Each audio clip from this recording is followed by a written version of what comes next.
was 1937, and much of Europe was on the brink of what would become World War II. 32-year-old Viktor Frankl, an Austrian born Jew, was practicing psychiatry in Vienna, Austria.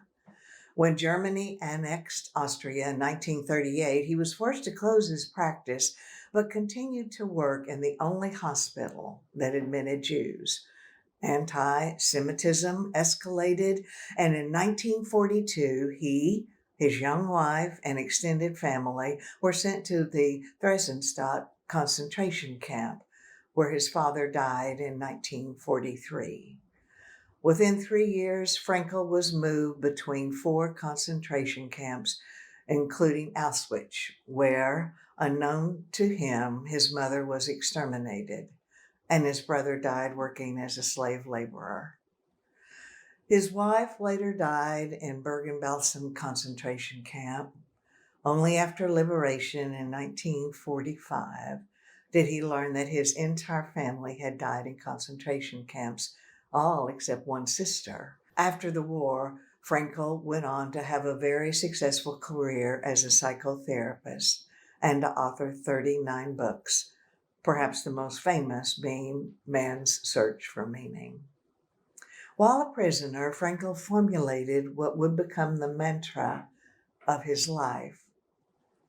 Everything can be taken from a man but one thing, the last of human freedoms, to choose one's attitude in any given set of circumstances, to choose one's own way. In our response lies our growth and freedom.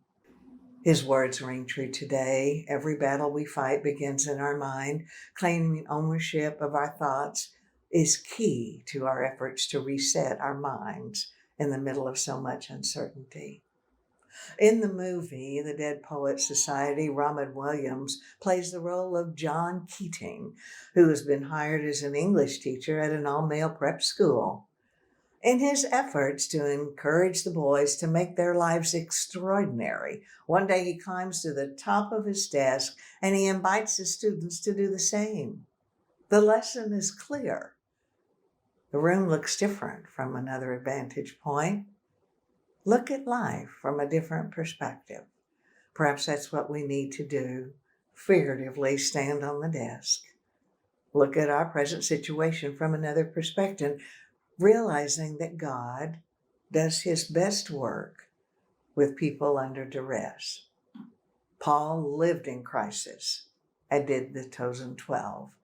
So did Abraham, Joseph, Moses, Esther, David, Daniel, Isaiah, Jeremiah. The list goes on and on.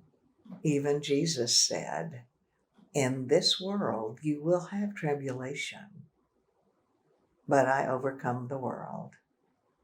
My mother passed from this life just shy of her 97th birthday.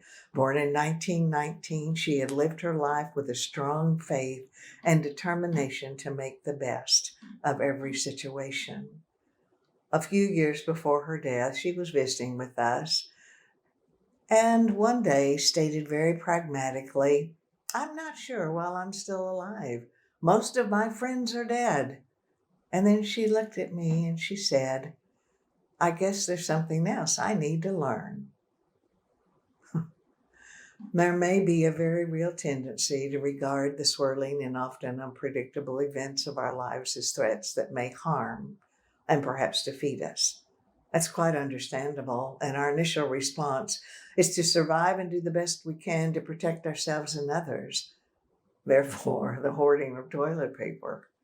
However, I feel there is also an additional perspective to take on current life events.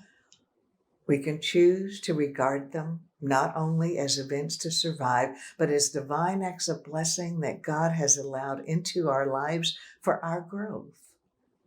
To view them from the desktop, so to speak. If this is the case, we can proceed with hope, even curiosity, and emerge not only wiser, but stronger. Perhaps the best question is not why, but what else do I need to learn? The Apostle James said it this way, Consider it pure joy, my brothers, whenever you face trials of many kinds, because you know that the testing of your faith develops perseverance. Perseverance must finish its work so that you may be mature and complete, not lacking anything.